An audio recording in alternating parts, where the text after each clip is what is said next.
જેમાં આજે આપણે બનાવશું દહીંની કેસર લસ્સી. તો આપણે દહીં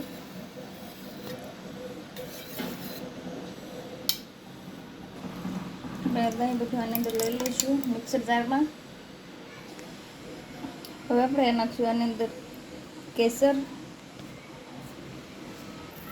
હવે આપણે નાખશું અડધી વાટકી ખાંડ. આપણે નાખશું આમાં કાજુ બદામ. આપણે નાખશું આ 2 એલચી ફોલીને. હવે આપણે નાખી દઈશું આ એલચીના દાણા. હવે આપણે મિક્સર જાર બંધ કરીને મિક્સર. હવે આપણે કેસર લસ્સી બનીને તૈયાર છે. હવે આપણે ગ્લાસમાં 2 ટુકડા બરફના નાખી દઈશું.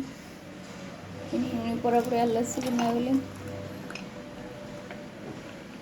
તો આપણે ઉપરથી ગાર્નિશ કરી દઈશું. થોડુંક બદામ નાખશું, થોડાક કાજુ અને થોડાક કિસમિસ. આપણે પિસ્તા પણ નાખી દીધા છે.